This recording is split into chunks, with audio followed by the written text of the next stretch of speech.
Este pastor alemán es peligroso, advirtieron al ranchero. Lo que hizo después, dejó boquiabiertos. El viento arrastraba nubes de polvo sobre los campos resecos mientras contemplaba el horizonte desde el portal de mi casa. 4 meses sin una gota de lluvia decente. La tierra, agrietada como la piel de un viejo, suplicaba agua. Mi rancho, El Mezquite, ubicado a unos 20 kilómetros de San Miguel de Allende, había resistido sequías peores, pero cada una dolía como si fuera la primera. Me llamo Joaquín Mendoza. A mis 48 años, llevo la mitad de mi vida administrando solo estas tierras que han pertenecido a mi familia por 4 generaciones. Desde que Margarita, mi esposa, falleció hace 8 años, el silencio se ha convertido en mi compañero más fiel. Bueno, eso era hasta hace poco. Aquella mañana de octubre, el cielo amenazaba con una tormenta que nunca llegaba. Recorrí en mi camioneta el perímetro sur de la propiedad, revisando los cercados y contando el ganado. Fue entonces cuando lo vi. Un bulto oscuro tirado al borde del camino de terracería. Al principio pensé que sería algún costal desechado, pero al acercarme, noté que se movía. Detuve la camioneta y bajé con cautela. Era un perro, un pastor alemán de gran tamaño, tendido sobre su costado. Tenía el pelaje sucio, lleno de polvo y sangre seca. Sus costillas se marcaban bajo la piel, evidencia clara de varios días sin comer. Una herida fea le cruzaba el flanco izquierdo. Al acercarme, levantó apenas la cabeza y me miró con unos ojos ámbar exhaustos pero vigilantes. No gruñó ni intentó huir. Simplemente me observaba, como evaluándome. «¿Qué te pasó, amigo?», murmuré, agachándome a una distancia prudente. Con movimientos lentos, saqué la botella de agua que llevaba y vertí un poco en mi mano. El perro observó mi gesto con atención pero no se movió. Acerqué mi mano con el agua y, tras dudar un momento, extendió su lengua para beber. Cuando terminó, me miró de nuevo, y pude jurar que había gratitud en esos ojos. «Vamos, no puedes quedarte aquí». Tomé la manta vieja que siempre llevaba en la camioneta, y con cuidado, la deslicé bajo su cuerpo. El animal emitió un quejido lastimero pero no intentó morderme. Pesaba mucho menos de lo que debería para su tamaño. Lo acomodé en la parte trasera de la camioneta y emprendí el regreso a la casa principal. El camino de regreso me dio tiempo para reflexionar. Mi hijo Miguel se había marchado hace 3 meses a estudiar veterinaria en la Ciudad de México. La casa se había vuelto inmensa, demasiado silenciosa. Quizás este encuentro no era casualidad. Tal vez, como decía mi madre, Dios aprieta pero no ahorca. Al llegar al rancho, llevé al perro directamente al cobertizo junto a la casa, donde improvisé una cama con fardos de heno y mantas viejas. Le limpié la herida del costado lo mejor que pude con agua oxigenada y le di de comer un poco de carne seca y agua fresca. No tenía collar ni identificación alguna, aunque por su aspecto no parecía un perro callejero común. «¿De dónde vienes tú?», le pregunté mientras comía con desesperación contenida. Esa noche, antes de dormir, llamé a Miguel para contarle sobre mi hallazgo. «Un pastor alemán adulto, papá. Ten cuidado. Esas razas pueden ser territoriales y agresivas si no conoces su pasado», me advirtió. «Este está más muerto que vivo, hijo. No creo que represente un peligro. Aún así, cuando se recupere, llévalo al veterinario en el pueblo. El doctor Sánchez puede revisarlo y ver si tiene microchip». Prometí hacerlo y colgamos. Antes de acostarme, revisé al perro una última vez. Dormía profundamente, su respiración más regular que antes. Por primera vez en meses, no me sentí completamente solo en esa casa. Al amanecer lo encontré despierto, observando la puerta del cobertizo con atención. No había intentado escapar ni había destrozado nada. Al verme se incorporó con dificultad, meneando ligeramente la cola. «Buenos días, amigo», saludé, acercándome con un plato de sobras del día anterior. «Veo que aún sigues con nosotros». Después del desayuno llegó Tomás, mi capataz. un hombre que ha trabajado en el rancho desde que mi padre lo dirigía. Al ver al perro, frunció el ceño inmediatamente. «Don Joaquín, ¿de dónde sacó ese animal?», le conté sobre mi hallazgo del día anterior. «No es buena idea, patrón», dijo, negando con la cabeza. «Los pastores alemanes son perros peligrosos, sobre todo cuando no se sabe de dónde vienen. Este podría haber pertenecido a cualquiera, narcotraficantes, policías, quién sabe. Es solo un perro abandonado, Tomás, y está herido. Eso no quita que sea peligroso. Si quiere un perro, puedo traerle uno de los cachorros de la perra de mi compadre Esteban. Buenos perros criollos, acostumbrados al campo». Agradecí su oferta, pero le aseguré que solo tendría al pastor alemán hasta que se recuperara. Aunque, mientras lo decía, ya sentía que estaba mintiéndome a mí mismo. 3 días después, llevé al perro al veterinario del pueblo. El doctor Sánchez lo examinó con cuidado, limpió y suturó adecuadamente la herida, y confirmó que no tenía microchip. Le calculó unos 3 o 4 años de edad. Está desnutrido y deshidratado, pero es un ejemplar excelente. Alguien entrenó a este perro, comentó mientras el animal se dejaba examinar con docilidad. ¿Piensa quedárselo? No lo he decidido aún, respondí sinceramente. Si decide hacerlo, necesitará vacunas y desparasitación, y le recomendaría que lo lleve con un adiestrador para evaluar su temperamento. Los pastores alemanes son inteligentes y leales, pero necesitan mano firme y clara. De regreso en el rancho instalé al perro en el portal de la casa. Ya podía caminar mejor y había comenzado a explorar los alrededores siempre bajo mi atenta mirada. Decidí llamarlo Centinela, un nombre que le venía como anillo al dedo por la forma en que siempre estaba alerta. Esa tarde, doña Remedios, mi vecina más cercana, una mujer entrada en años que vivía a 1 kilómetro por el camino principal, se detuvo frente a mi propiedad en su vieja camioneta. Venía a traerme pan dulce recién horneado, una costumbre que mantenía desde que Margarita falleció. ¿Y ese perro, Joaquín?, preguntó con desconfianza al ver a Centinela echado junto a la entrada. Le expliqué la situación mientras ella negaba con la cabeza. «Mira, yo sé que te sientes solo desde que Miguel se fue a la universidad, pero un pastor alemán, esas bestias son peligrosas. Mi sobrino trabajaba en la policía de León y me ha contado historias terribles. Pueden volverse contra sus dueños sin razón. Este es tranquilo, doña Remedios. Solo está recuperándose». Ella me miró con esa mezcla de cariño y exasperación reservada para quienes considera testarudos sin remedio. «Ten cuidado, Joaquín. Nadie sabe de dónde viene ese animal ni lo que ha hecho antes. No todos los peligros se anuncian con gruñidos». Sus palabras me siguieron durante el resto del día, mientras observaba a Centinela explorando cautelosamente el perímetro de la casa. ¿De dónde vendría? ¿Cómo habría llegado hasta el borde de mi propiedad en ese estado? Con los días, Centinela fue recuperando fuerza y peso. Su pelaje, que al principio parecía opaco y sin vida, comenzó a brillar con un tono negro azabache en el lomo, que se degradaba hasta un marrón rojizo en las patas. La herida del costado cicatrizaba bien, aunque dejaría una marca permanente. Yo me acostumbré a su presencia silenciosa y vigilante, a su manera de seguirme con la mirada, a su costumbre de posicionarse siempre entre la puerta y yo cuando estábamos en casa. Las advertencias continuaban llegando. Don Ernesto, el dueño de la ferretería del pueblo, se santiguó cuando le conté sobre Centinela. «Esos perros están entrenados para atacar, Joaquín. Mi primo tuvo uno que casi mata a un niño que entró a su patio. Tuvo que sacrificarlo. El padre Martínez, que visitaba las rancherías una vez al mes para oficiar misa, me aconsejó con su habitual tono pausado.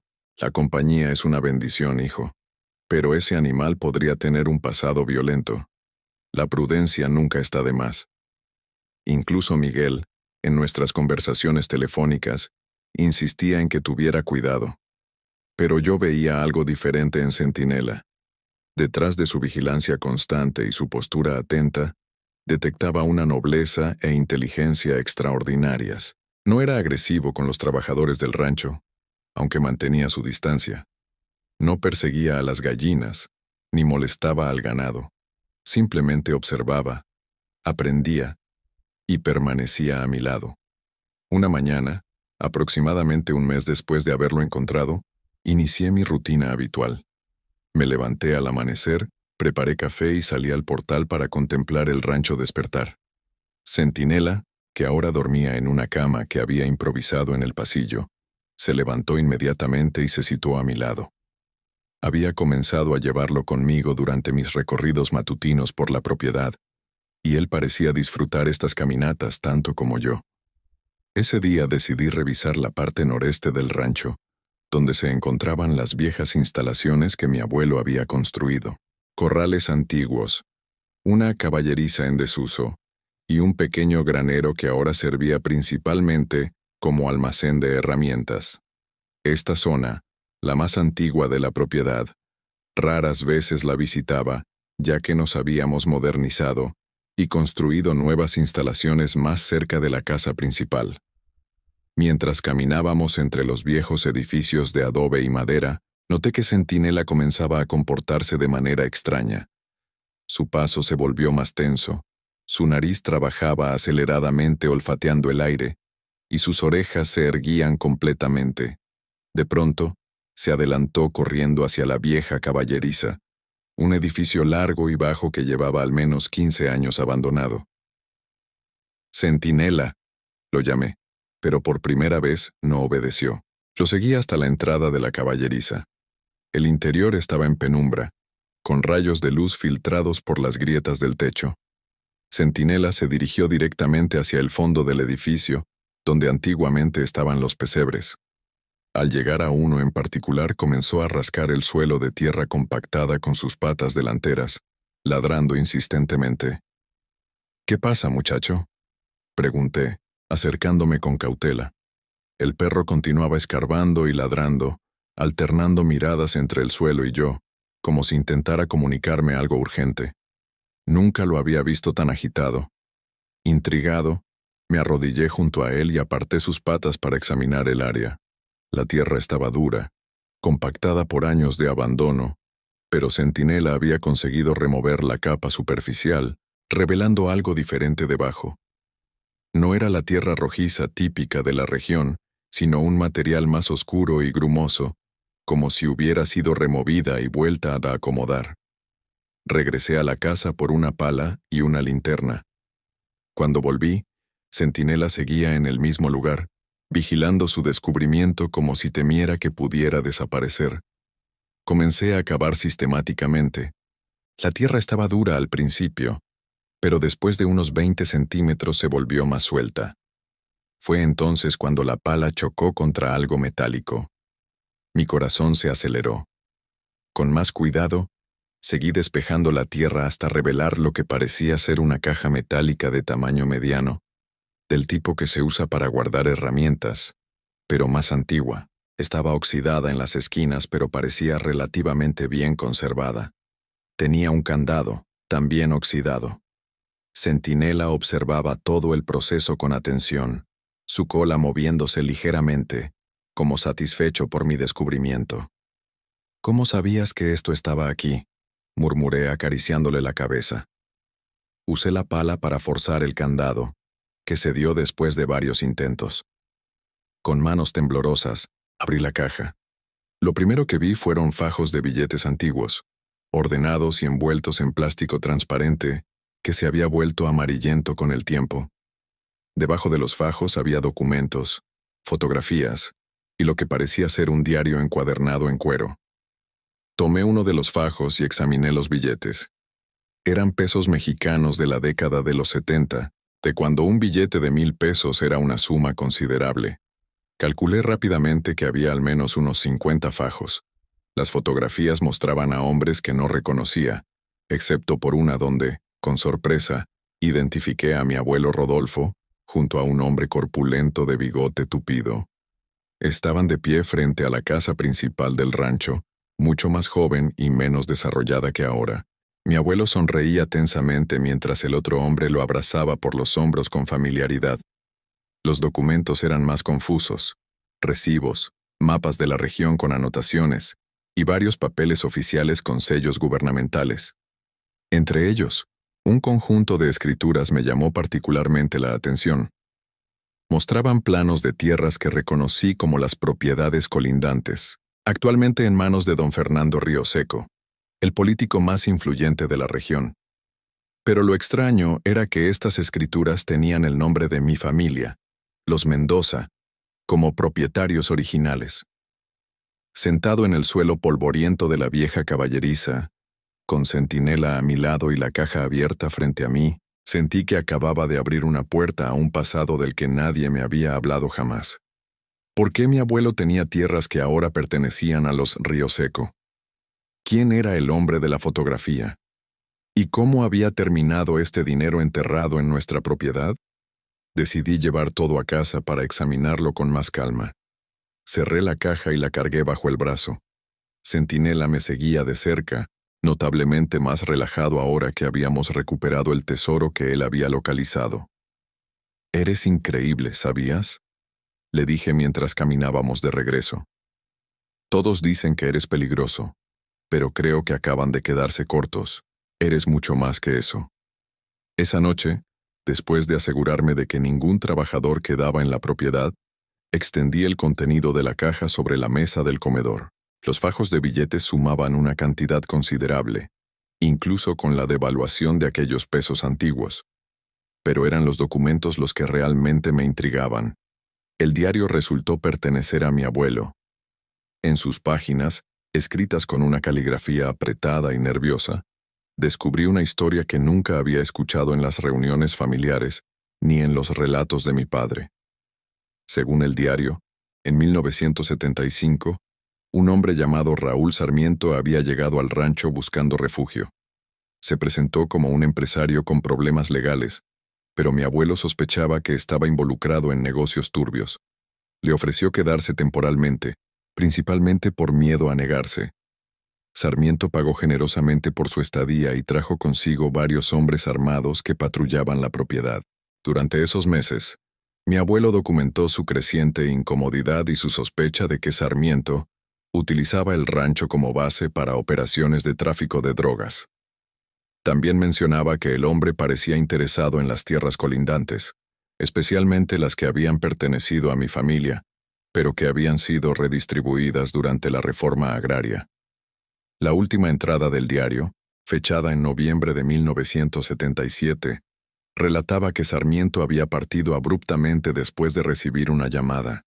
Había dejado atrás algunos de sus hombres, prometiendo regresar en una semana.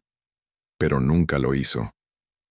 Días después, mi abuelo se enteró por los periódicos que Sarmiento había sido abatido en un enfrentamiento con la Policía Federal en la ciudad de Querétaro. Los hombres que quedaron eventualmente se marcharon, y mi abuelo nunca reportó la estancia de Sarmiento a las autoridades, temiendo represalias tanto de los asociados del traficante como del gobierno. Según la última página, había decidido enterrar el dinero y los documentos que Sarmiento había dejado en su oficina improvisada en la caballeriza, prometiéndose nunca usar ese dinero manchado de sangre. Entre los documentos, encontré algo aún más perturbador: pruebas de que las tierras que ahora pertenecían a los Rioseco habían sido arrebatadas ilegalmente a mi familia durante la reforma agraria. No mediante el proceso legal de expropiación, sino a través de documentos falsificados que habían permitido a la familia Rioseco, entonces emergiendo en la política regional, reclamarlas como propias. El abuelo había descubierto esto gracias a los contactos de Sarmiento, quien aparentemente había investigado a fondo la región antes de establecerse allí. Sarmiento le había prometido ayudarle a recuperar las tierras, posiblemente como forma de asegurar su silencio y cooperación. Mientras leía estas revelaciones, Centinela permanecía sentado junto a mí, su mirada atenta como si comprendiera la importancia de lo que estaba descubriendo. Ocasionalmente, apoyaba su cabeza sobre mi rodilla, un gesto que había comenzado a hacer cuando sentía mi agitación. «¿Qué debo hacer con esto, Centinela?», murmuré, pasando los dedos por los documentos amarillentos. Las tierras en cuestión representaban casi el doble de lo que actualmente poseía. tierras fértiles que los Rioseco habían convertido en una de las propiedades agrícolas más productivas de la región. Don Fernando, el patriarca actual, era ahora diputado federal y tenía conexiones en los más altos niveles del gobierno estatal y federal. Enfrentarme a él con estos documentos de más de 40 años significaría una batalla legal que podría durar años y que seguramente me ganaría un enemigo poderoso. Pero esas tierras eran parte de la herencia de mi familia, robadas mediante documentos falsificados. Al día siguiente, decidí visitar a don Matías, el hombre más anciano del pueblo, y quien había conocido a mi abuelo desde joven. Lo encontré sentado en su portal, como siempre, tallando pequeñas figuras de madera con su navaja gastada. «Buenos días, don Matías», saludé, acercando una silla para sentarme junto a él. «Joaquín, muchacho, qué gusto verte por aquí. ¿Cómo va todo en el mezquite?» Charlamos sobre cosas triviales por unos minutos: el clima, las cosechas, la salud de Miguel. Finalmente, abordé el tema que me traía. «Don Matías, ¿usted recuerda cuando los Rioseco adquirieron las tierras que colindan con mi rancho?» El anciano dejó de tallar y me miró con ojos entrecerrados. «¿Por qué preguntas eso, Joaquín?» «Simple curiosidad. Mi padre nunca habló mucho de esa época». Don Matías suspiró profundamente. «Fue un asunto turbio, muchacho. Tu abuelo Rodolfo sufrió mucho con eso. Esas tierras habían sido de los Mendoza por generaciones, pero durante la redistribución». Hizo una pausa, como considerando sus palabras. «Digamos que Federico Rioseco, el padre de don Fernando, tenía amigos en lugares importantes. De un día para otro, aparecieron documentos que mostraban que parte de las tierras de tu abuelo debían ser redistribuidas, y casualmente, los Rioseco estaban ahí para reclamarlas. ¿Mi abuelo no peleó por ellas?» «Lo intentó, pero era la época del reparto agrario. Quejarse demasiado podía hacer que te acusaran de ser enemigo de la revolución, de estar contra el progreso.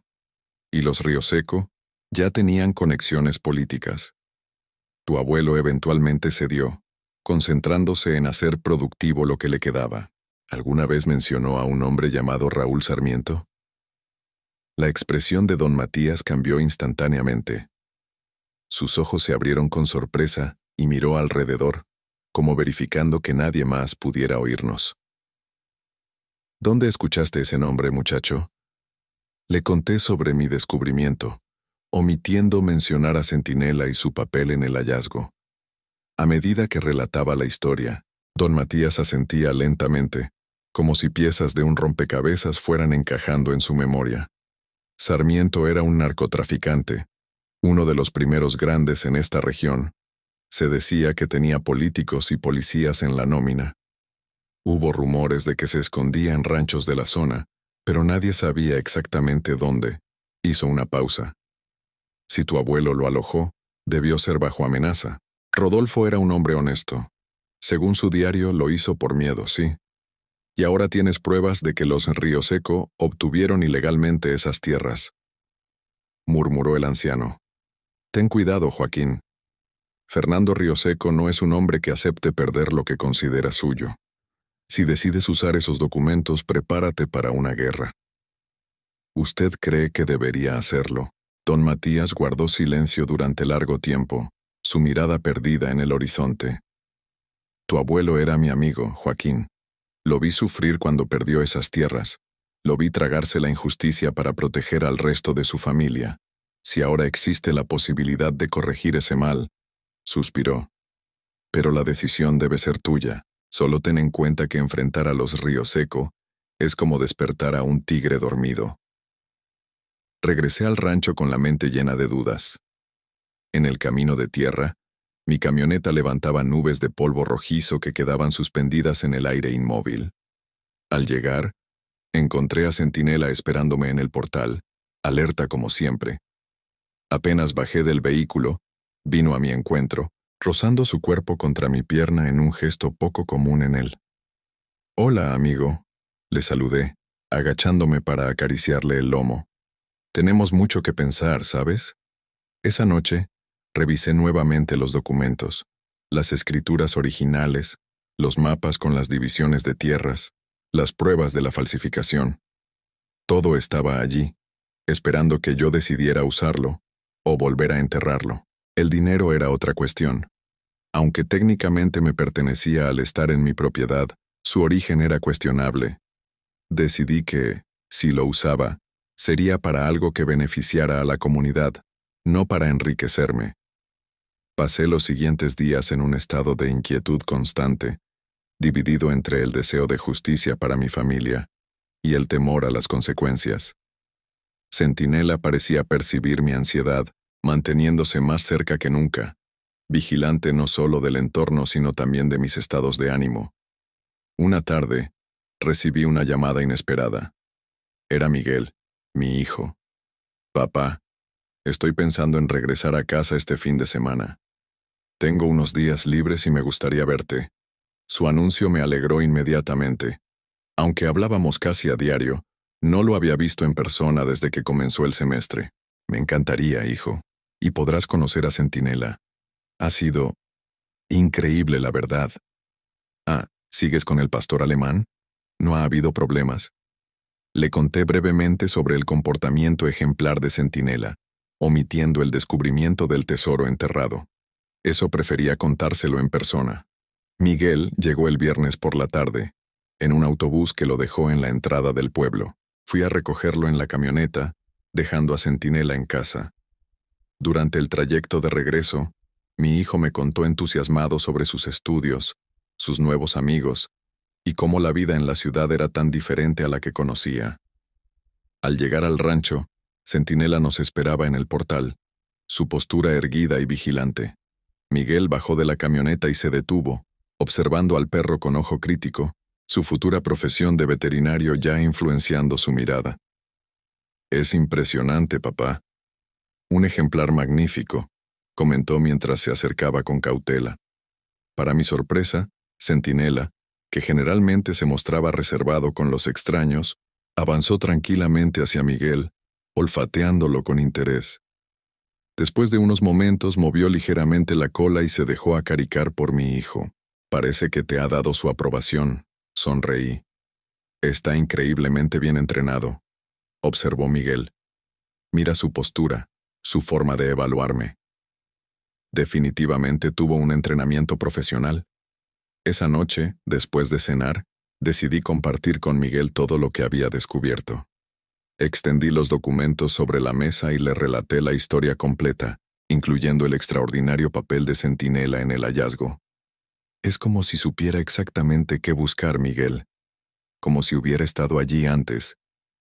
Mi hijo escuchó todo con creciente asombro, examinando los documentos y fotografías con atención. «Esto es increíble, papá. Podrías recuperar tierras que valen millones». Hizo una pausa pensativo. «Pero don Fernando Rioseco es un hombre muy poderoso». «Lo sé. Por eso no he decidido qué hacer aún». Miguel miró a Centinela, que descansaba cerca de nosotros, siempre vigilante. «¿Sabes qué es lo más extraño? La forma en que Centinela encontró esto», dijo, acariciándose la barbilla. «Casi como si...». Se levantó abruptamente y fue hasta su mochila. Sacó su laptop y comenzó a buscar algo en Internet. «¿Qué haces?», pregunté, confundido por su repentino interés. «Algo que recordé de una clase», murmuró concentrado en la pantalla. «Aquí está. Mira esto». Giró la laptop hacia mí. En la pantalla había una noticia antigua, digitalizada de un periódico de 1977. El titular anunciaba la muerte de Raúl Sarmiento en un enfrentamiento con la Policía Federal. La fotografía mostraba el cadáver cubierto siendo retirado por autoridades, pero lo que me impactó fue una imagen secundaria. Sarmiento en vida, posando junto a un pastor alemán de aspecto imponente. Los narcotraficantes de esa época solían tener perros entrenados, especialmente pastores alemanes, explicó Miguel. Eran animales valiosos, entrenados para proteger y, a veces, para detectar escondites. Pero eso fue hace más de 40 años. No estoy diciendo que sea el mismo perro, obviamente, aclaró Miguel. Pero, ¿y si es descendiente? ¿Y si alguien entrenó a este perro usando las mismas técnicas para buscar cosas enterradas? La idea parecía descabellada, pero al mismo tiempo explicaría el comportamiento de Centinela, su habilidad para encontrar el escondite exacto después de tantos años. Entonces, ¿crees que alguien entrenó a este perro para encontrar el dinero de Sarmiento? Pregunté, tratando de entender la teoría de mi hijo. Es posible. Tal vez alguien que sabía de la conexión de Sarmiento con este rancho. Quizás lo entrenaron y lo trajeron a la zona, pero algo salió mal. Miguel miró a Centinela con renovado interés, lo que explicaría por qué lo encontraste herido y abandonado.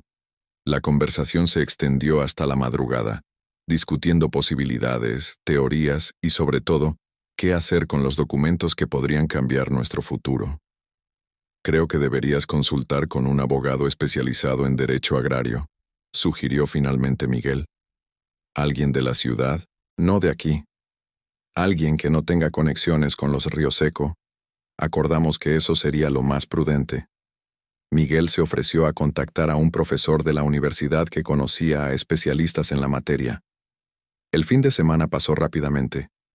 Miguel regresó a la ciudad el domingo por la tarde, prometiendo enviarme información sobre abogados confiables lo antes posible. Su visita me había renovado el ánimo y clarificado mis ideas. Iba a luchar por lo que era justamente nuestro, no solo por mí, sino por la memoria de mi abuelo y el futuro de Miguel. Lo que no esperaba era lo rápido que se propagaría la noticia. Al parecer alguien nos había visto a don Matías y a mí conversando, y las palabras Sarmiento y documentos habían sido suficientes para despertar rumores. En un pueblo pequeño, los secretos tienen vida corta. El martes por la mañana, mientras desayunaba, escuché el motor de un vehículo acercándose. Centinela, que dormitaba cerca de la puerta, se levantó inmediatamente, su postura tensa y alerta. Me asomé por la ventana para ver un lujoso SUV negro estacionarse frente a mi casa. Del vehículo bajó un hombre de unos 60 años, vestido con un traje caro a pesar del calor. Don Fernando Rioseco. Centinela comenzó a gruñir, un sonido bajo y amenazante que nunca le había escuchado antes. Tranquilo, le ordené suavemente, colocando una mano sobre su lomo. Vamos a ver qué quiere. Salí al portal, seguido de cerca por Centinela. Don Fernando avanzaba con la confianza de quien está acostumbrado a que todos cedan a su paso. Era un hombre corpulento, de rostro severo, enmarcado por cabello canoso perfectamente peinado.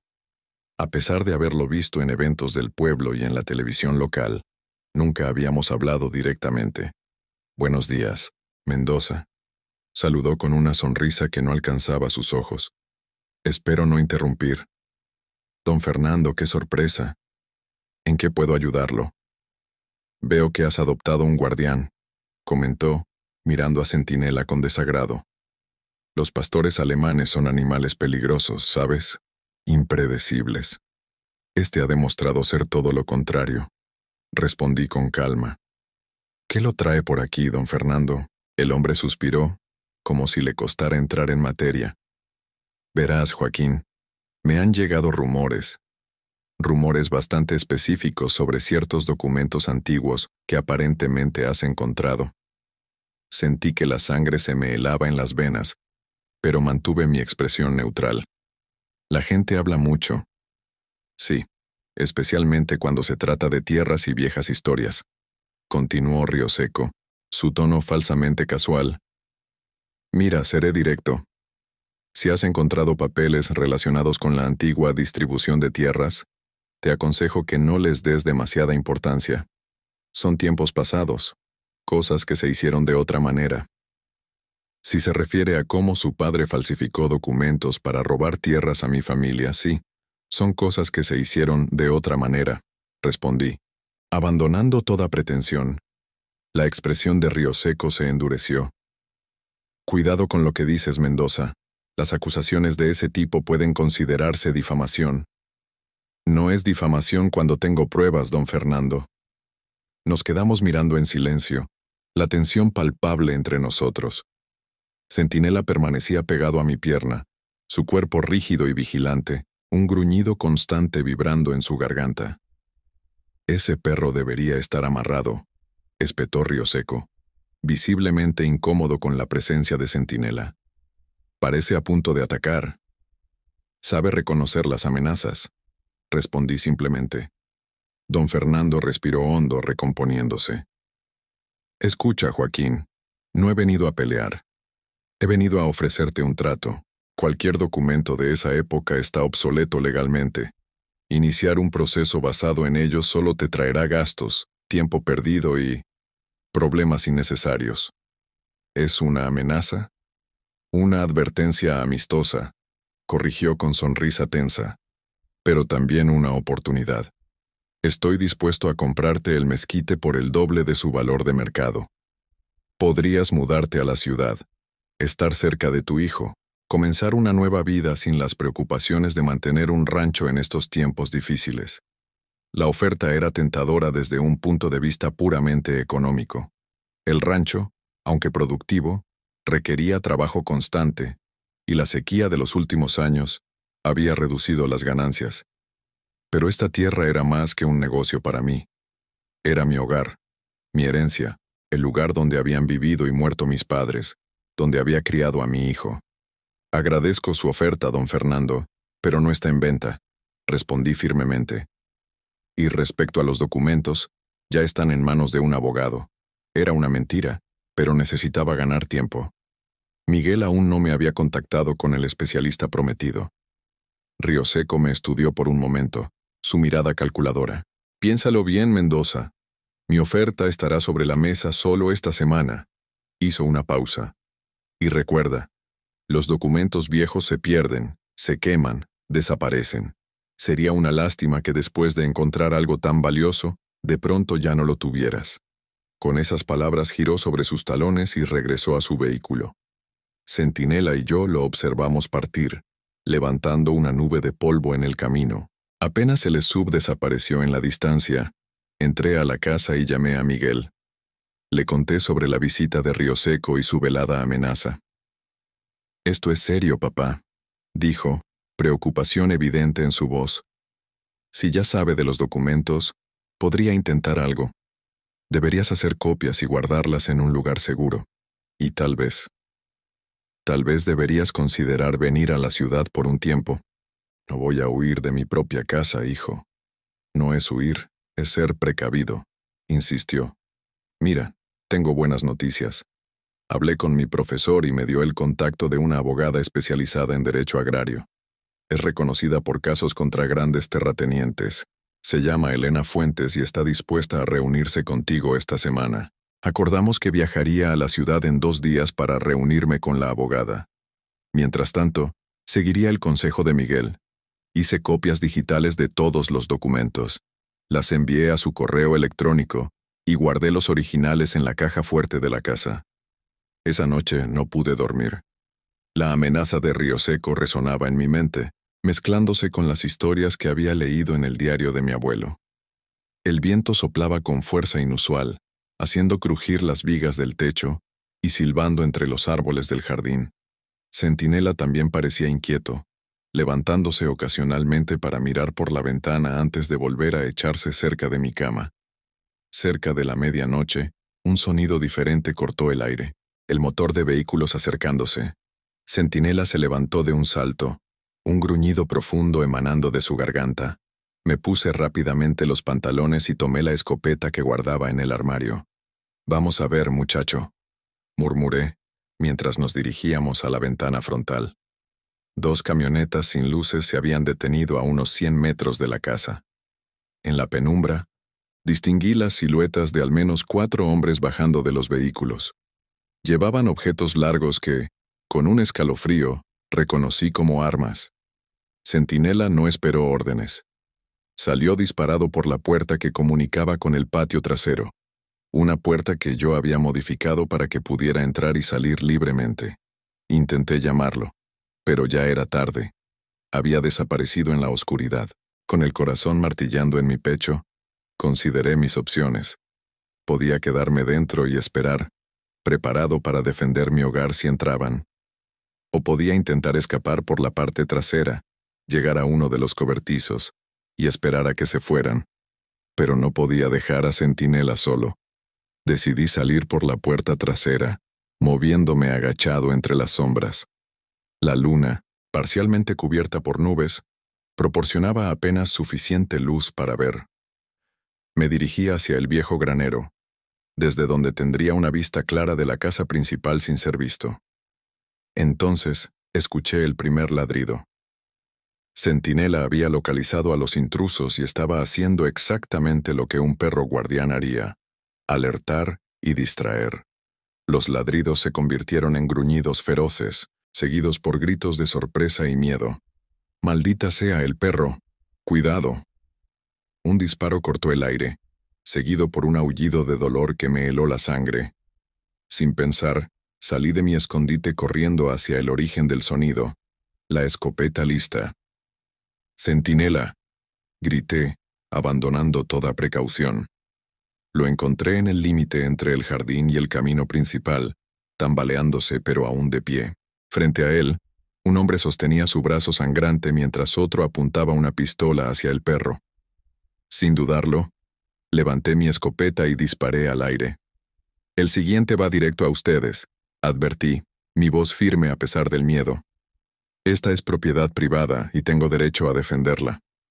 Los hombres se miraron entre sí, claramente sorprendidos por mi aparición y la determinación en mi voz. «Solo veníamos a hablar, Mendoza», dijo uno de ellos, el que no estaba herido. «Tu perro nos atacó sin provocación. 4 hombres armados en mi propiedad a medianoche no vienen a hablar», respondí. «Tienen 10 segundos para subir a sus camionetas y largarse, o el próximo disparo no será al aire». Para reforzar mi amenaza, accioné la palanca de la escopeta, cargando visiblemente el siguiente cartucho. Centinela, a pesar de estar herido, se mantenía entre los hombres y yo, gruñendo amenazadoramente. Afortunadamente decidieron que no valía la pena. Retrocedieron lentamente hacia sus vehículos, sin darme la espalda, manteniendo sus armas a la vista pero sin apuntar directamente. Una vez en las camionetas, arrancaron rápidamente, desapareciendo en la noche. Apenas se fueron, me arrodillé junto a Centinela. La bala le había rozado el costado, abriendo una herida sangrante pero, aparentemente, no demasiado profunda. El mismo costado donde tenía la cicatriz anterior. «Eres un maldito héroe, ¿lo sabías?», murmuré mientras examinaba la herida. «Vamos dentro, tenemos que curarte eso». Lo llevé a la casa y, con manos temblorosas por la adrenalina, limpié y vendé su herida lo mejor que pude. No parecía haber dañado ningún órgano importante. Centinela se dejó atender con estoica dignidad, apenas quejándose cuando el desinfectante tocó la carne viva. «Don Joaquín, ¿está bien?». La voz de Tomás me sobresaltó. Estaba en la puerta con una escopeta similar a la mía. Escuché disparos. Le expliqué brevemente lo sucedido mientras terminaba de vendar a Centinela. «Son hombres de Río Seco, seguro», afirmó Tomás frunciendo el ceño. «Todo el pueblo habla de los documentos que encontró. Dicen que podrían quitarle la mitad de sus tierras a don Fernando». «No deberían haber venido armados a mi propiedad», respondí, la rabia creciendo ahora que el peligro inmediato había pasado. Esto ha ido demasiado lejos. «Debería denunciarlos, patrón». «¿Con qué pruebas?», pregunté amargamente. No pude ver sus rostros claramente, y dudo que la policía local quiera meterse con Río Seco. Tomás asintió, comprendiendo la realidad de nuestra situación. «Me quedaré esta noche», declaró, no como una oferta sino como una decisión tomada. «Y mañana llamaré a mis sobrinos. Si esos cabrones vuelven, encontrarán más que un perro y un hombre esperándolos». Agradecí su lealtad y acepté su oferta. Esa noche, con Tomás vigilando la entrada principal y Centinela recuperándose junto a mi cama, pude dormir algunas horas. Al amanecer, llamé a Miguel para contarle lo sucedido. «Dios mío, papá», exclamó alarmado. «Tienes que salir de ahí ahora mismo. Ven a la ciudad hoy, no esperes más». «Si me voy, ganarán», respondí obstinadamente. «Además, Centinela está herido. No puedo moverlo en este estado». Después de mucha discusión, Llegamos a un compromiso. Tomás y sus sobrinos se quedarían en el rancho para protegerlo, mientras yo viajaría a la ciudad al día siguiente para reunirme con la abogada, llevando todos los documentos originales conmigo. Centinela tendría que quedarse, dada su herida y la dificultad de viajar con un perro grande en transporte público. Esa mañana, decidí que era hora de tomar medidas más drásticas. Llamé a la comisaría del pueblo y reporté el incidente, aunque sin grandes esperanzas de que actuaran. Como esperaba, el oficial que tomó mi declaración parecía escéptico y poco interesado. Probablemente serían cazadores furtivos, don Joaquín, sugirió con tono condescendiente, o ladrones comunes. No hay pruebas de que tuviera algo que ver con don Fernando. A pesar de mi insistencia, quedó claro que no investigarían seriamente. Sin embargo, haber hecho la denuncia formal me proporcionaba al menos cierta protección. Si algo más grave ocurría, habría un registro previo de amenazas. El resto del día lo pasé preparando todo para mi viaje. Coloqué los documentos originales en un maletín resistente y empaqué ropa para varios días. Tomás llegó con 2 de sus sobrinos, jóvenes fornidos que habían trabajado ocasionalmente en el rancho. Se instalarían en la casa durante mi ausencia, cuidando tanto la propiedad como a Centinela. El perro parecía entender que me iría, aunque normalmente mantenía cierta distancia emocional. Ese día no se separó de mi lado ni un momento, siguiéndome por toda la casa mientras hacía mis preparativos. Su herida, aunque dolorosa, no parecía infectada ni excesivamente grave. Le había administrado antibióticos que guardaba para emergencias con el ganado, y parecían estar funcionando. Esa noche, sentado en el portal con Centinela a mis pies y el firmamento estrellado sobre nosotros, reflexioné sobre lo rápido que habían cambiado las cosas.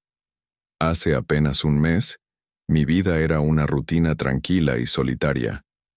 Ahora estaba en medio de una batalla contra uno de los hombres más poderosos de la región, todo gracias a un perro que la gente consideraba peligroso. ¿Sabes, Centinela?, dije en voz baja, rascando suavemente detrás de sus orejas. Todos me advirtieron sobre ti. Ese pastor alemán es peligroso, decían. Y tenían razón, pero no de la manera que pensaban. Eres peligroso para quienes amenazan lo que proteges. Eres peligroso para las injusticias enterradas. Eres peligroso porque no te dejas intimidar. Hice una pausa. Supongo que ahora soy peligroso también. Centinela movió ligeramente la cola, como si comprendiera mis palabras. A la mañana siguiente, con el maletín seguro en mis manos y el corazón pesado por dejar a Centinela, subí al autobús hacia la Ciudad de México. El viaje de 4 horas me dio tiempo para organizar mis pensamientos y preparar lo que le diría a la abogada.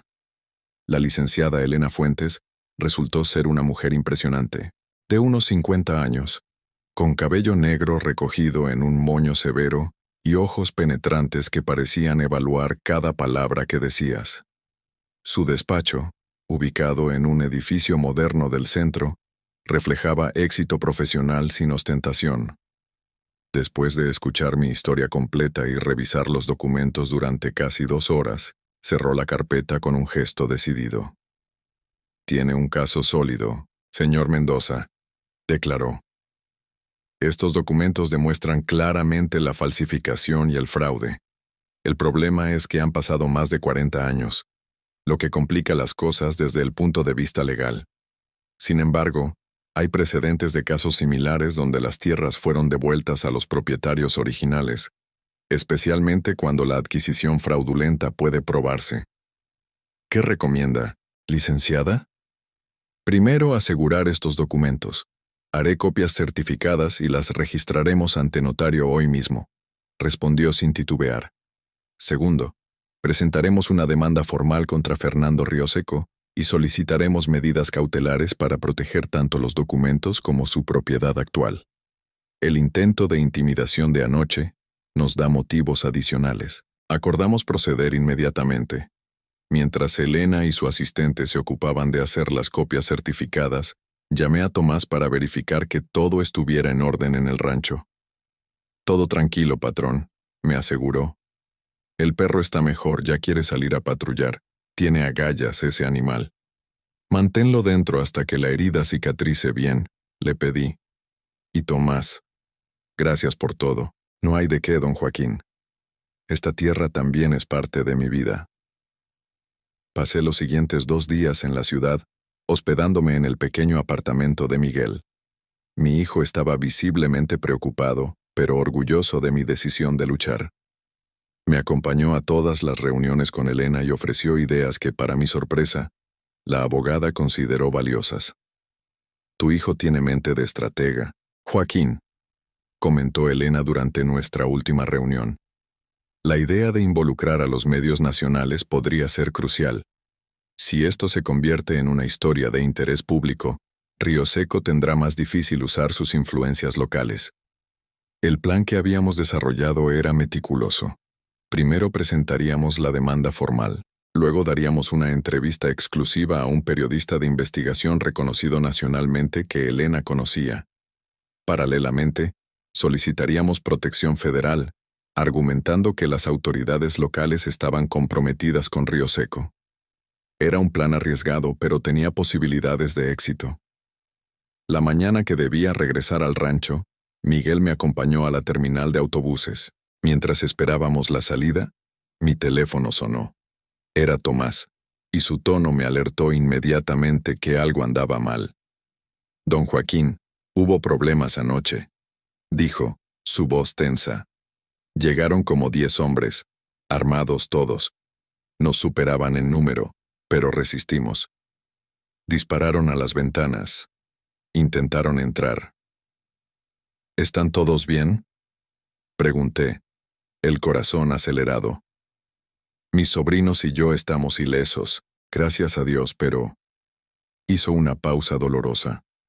El perro, don Joaquín. Centinela salió cuando comenzaron los disparos. Les dio tiempo de alcanzar las escopetas. Nos protegió, pero... Le dispararon. Sentí que el suelo se desvanecía bajo mis pies. Miguel, viendo mi expresión, me sostuvo por el brazo. ¿Está? No pude terminar la pregunta. Está vivo, pero mal herido, respondió Tomás. Lo llevamos al veterinario del pueblo. El doctor dice que la bala le perforó el pulmón. Está haciendo lo que puede, pero... Cancelé mi viaje inmediatamente. Miguel insistió en acompañarme, y alquilamos un auto para poder llegar más rápido que en autobús. Durante el trayecto, llamé a Elena para informarle lo sucedido. Esto es un ataque directo, Joaquín, dijo, su voz profesional pero con una nota de indignación personal. Usaré esto para acelerar las medidas cautelares, y haré algunas llamadas a contactos en la Fiscalía Federal. Esto ya no es una disputa de tierras, es un intento de homicidio. Llegamos al pueblo 4 horas después y nos dirigimos directamente a la clínica veterinaria. El doctor Sánchez, un hombre mayor con expresión grave, nos recibió en su modesta clínica. Le he extraído la bala y drenado la sangre del pulmón, explicó. Es un animal excepcionalmente fuerte. Cualquier otro perro habría muerto en el acto, pero él sigue luchando. ¿Se recuperará?, preguntó Miguel, utilizando su conocimiento veterinario parcial. Es pronto para decirlo, respondió el doctor con honestidad. Las próximas 24 horas serán cruciales. He hecho todo lo que puedo con los medios que tengo aquí. Nos llevó a la parte trasera de la clínica, donde Centinela yacía sobre una mesa de examinación, conectado a un suero y con un drenaje en el costado. Su respiración era superficial y rápida, pero regular. Al verme intentó levantar la cabeza. Quieto, amigo, murmuré acercándome para acariciar suavemente su cabeza. Estoy aquí. Ha sido muy valiente. Sus ojos ámbar, aunque nublados por el dolor y los sedantes, me miraron con lo que me pareció reconocimiento y alivio. Movió ligeramente la cola, un gesto que me partió el corazón. Miguel examinó las radiografías que el doctor Sánchez había tomado y conversó con él sobre tratamientos y pronósticos. Yo simplemente me quedé junto a Centinela, acariciándolo suavemente, prometiéndole en silencio que los responsables pagarían por esto. Tomás apareció poco después, visiblemente aliviado de vernos. La policía finalmente vino esta mañana, informó. No tuvieron más remedio que hacer algo después de tantos disparos. Todo el pueblo los escuchó. ¿Identificaron a alguno de los atacantes?, preguntó Miguel. No oficialmente. Tomás bajó la voz, pero reconocí a 2 de ellos. Trabajan en el rancho de Río Seco. Y uno de mis sobrinos jura que vio al propio don Fernando observando desde un vehículo estacionado en el camino principal. Esta información fue la gota que colmó el vaso. Llamé a Elena inmediatamente y le transmití lo que Tomás había dicho. Ella respondió con renovada determinación. Acabo de hablar con mi contacto en la Fiscalía Federal. Están interesados en el caso, especialmente por la conexión histórica con Sarmiento. El narcotráfico de los 70, incluso si es un caso frío, sigue siendo de interés para ellos. Hizo una pausa. Joaquín, creo que deberíamos movernos más agresivamente. Mi contacto en el periódico nacional puede publicar la historia mañana mismo. ¿Estás listo para eso? Más que listo, respondí, mirando a Centinela luchando por su vida. Que todo el país sepa lo que está pasando aquí. Los siguientes 2 días fueron un torbellino de actividad. El artículo en el periódico nacional apareció en primera plana, con el titular terrateniente y político acusado de usurpación histórica y ataques armados contra ranchero. La historia detallaba los documentos encontrados, la conexión con el narcotraficante Sarmiento y los recientes ataques al rancho. Incluía fotografías de los documentos, las copias certificadas, no los originales, y una imagen de Centinela herido que Miguel había tomado en la clínica. La reacción fue inmediata y contundente. Las redes sociales estallaron con el hashtag Justicia para Centinela. Cadenas de televisión nacionales enviaron corresponsales a San Miguel de Allende. Grupos de defensa de los derechos de los pequeños agricultores se pronunciaron en mi apoyo. Y lo más importante, la Fiscalía Federal anunció que investigaría tanto los ataques recientes como las acusaciones históricas de falsificación de documentos. Río Seco, acorralado mediáticamente, emitió un comunicado negando cualquier conocimiento o participación en los ataques, y calificando los documentos como probables falsificaciones creadas recientemente. Pero el daño a su imagen pública ya estaba hecho. Mientras tanto, Centinela luchaba por su vida. Su condición había mejorado ligeramente, pero seguía crítico. Miguel convenció al doctor Sánchez de permitirle ayudar en los cuidados, aplicando conocimientos adquiridos en sus estudios. Yo apenas me separaba de su lado, durmiendo en una silla junto a la mesa de examinación donde reposaba. Al tercer día después del ataque, mientras dormitaba en la clínica, me despertó una sensación húmeda en la mano. Abrí los ojos para encontrar a Centinela despierto, lamiendo débilmente mis dedos. Su mirada era más clara, su respiración menos trabajosa. «Hola, valiente». Sonreí conteniendo las lágrimas. ¿Decidiste quedarte con nosotros? El doctor Sánchez, al revisar a Centinela esa mañana, no ocultó su asombro. «Es extraordinario», comentó mientras examinaba la herida. «Su capacidad de recuperación es excepcional.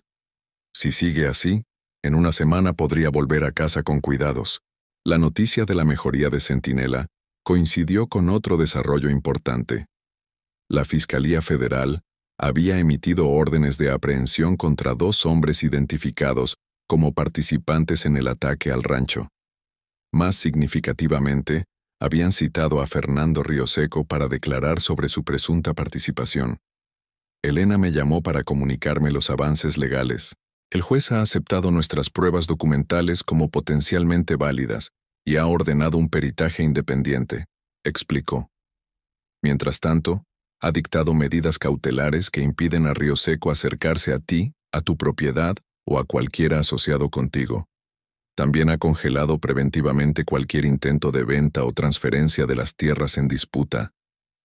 Es una victoria, respondí, sintiendo un alivio que no había experimentado en semanas. Es un buen comienzo, corrigió Elena, siempre prudente. El camino será largo, Joaquín. Río Seco tiene recursos y contactos. Pero hemos logrado algo crucial: visibilidad. Mientras la opinión pública esté de nuestro lado, será más difícil para él usar sus influencias en las sombras. Una semana después, pude llevar a Centinela de vuelta al rancho. Aunque todavía débil y con un largo proceso de recuperación por delante, el veterinario consideró que estaría mejor en un entorno familiar. Miguel había decidido tomarse un permiso en la universidad para quedarse con nosotros durante la recuperación de Centinela y mientras la situación legal se desarrollaba. La casa mostraba claros signos del ataque: ventanas rotas cubiertas con tablas, agujeros de bala en las paredes, muebles dañados. Pero seguía siendo nuestro hogar. Con la ayuda de Tomás y varios vecinos que, inspirados por la cobertura mediática, habían decidido apoyarnos abiertamente, comenzamos a reparar los daños. Centinela, a pesar de su debilidad, parecía feliz de estar de vuelta. Lo instalamos en un cómodo jergón en la sala principal, desde donde podía observar todas las actividades. Su presencia silenciosa pero vigilante seguía siendo reconfortante. Un mes después del ataque, recibimos la noticia que habíamos estado esperando. El peritaje independiente había confirmado la autenticidad de los documentos. Las escrituras originales eran genuinas, y las pruebas de falsificación presentadas contra la familia Río Seco eran contundentes. El juez dictó una resolución preliminar reconociendo mis derechos sobre las tierras disputadas y ordenando su restitución inmediata. Fernando Río Seco, acorralado legalmente y con su imagen pública destruida, intentó un último movimiento desesperado. Me ofreció un acuerdo extrajudicial. A través de sus abogados, propuso reconocer mi propiedad sobre una porción de las tierras disputadas, a cambio de retirar las acusaciones criminales y mantener el origen de los documentos en secreto, específicamente la conexión con Sarmiento.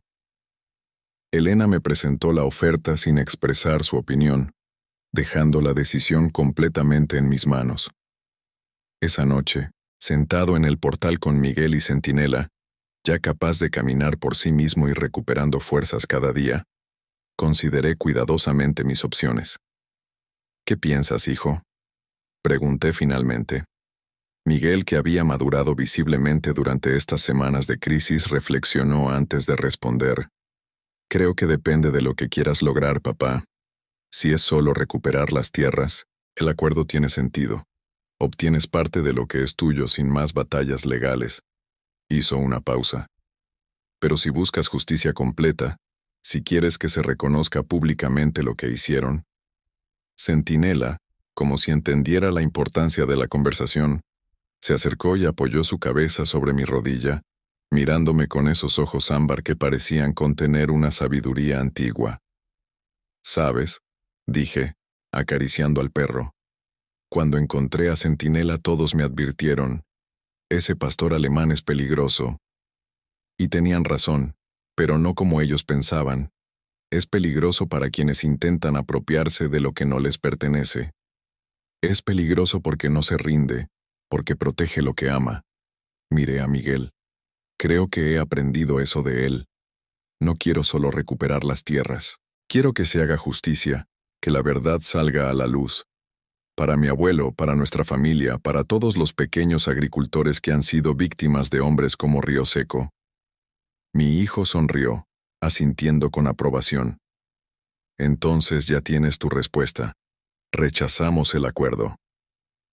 El caso continuó su curso legal, y 6 meses después, recibimos la resolución final. Las tierras serían devueltas en su totalidad a la familia Mendoza.